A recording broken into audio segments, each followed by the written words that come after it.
not be televised is more than a song. It's a declaration, a challenge, and a call to action. Written in 1970 during the height of the Civil Rights Movement, it captured a moment in history when the fight for justice and equality was loud, raw, and urgent, and decades later its message still resonates. Scott Heron was no stranger to the struggles of his time. As a poet, musician, and activist, he used his voice and talent to amplify the experiences of oppressed communities.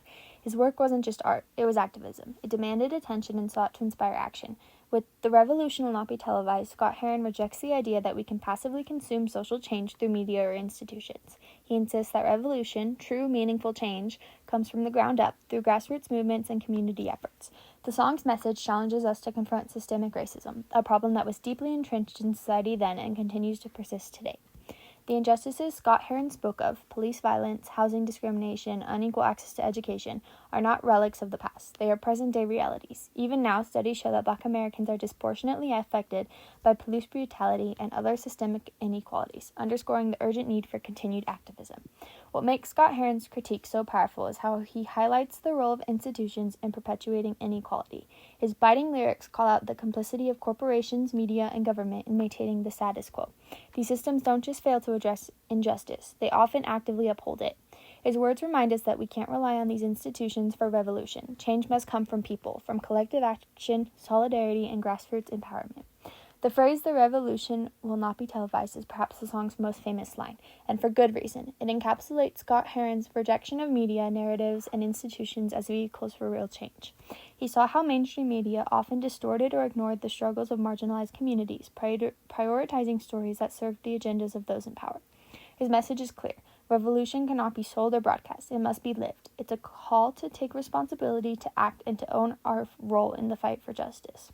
Scott Heron's focus on the media was ahead of its time, anticipating discussions we still have today about the manipulation of narratives and the role of media in shaping public perception. His critique challenges us to think critically about the stories we consume and the ways in which media influences our understanding of social issues. It's a reminder that true revolution requires us to look beyond what we're shown and actively engage with the realities of injustice. Perhaps the most compelling aspect of The Revolution Will Not Be Televised is its insistence on self-determination and grassroots action. Scott Heron's work is a rallying cry for communities to come together and fight for change. His message transcends the era in which it was written, resonating with contemporary movements like Black Lives Matter. These movements continue the fight against systemic racism, police brutality, and social inequality, embodying the spirit of Scott Heron's call for justice. Even decades later, Scott Heron's words remained a powerful reminder that the fight for equality is far from over.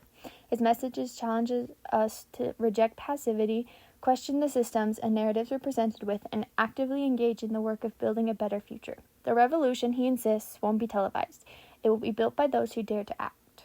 So let this song be more than a reminder. Let it be a call to action. Change isn't something we can sit by and watch. It's something we must create together. There will be no pictures of pigs shooting down brothers on the instant replay. There will be no pictures of Whitney Young being run out of Harlem on a rail with a brand new process.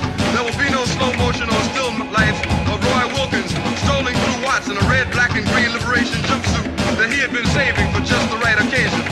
Green Acres, Beverly Hillbillies, and Hooterville Junction will no longer be so goddamn relevant, and women will not care if Dick finally screwed Jane on Search for Tomorrow, because black people will be in the street looking for a brighter day. The revolution will not be televised. There will be no highlights on the 11 o'clock news, and no pictures of Harry Arm women liberationists and Jackie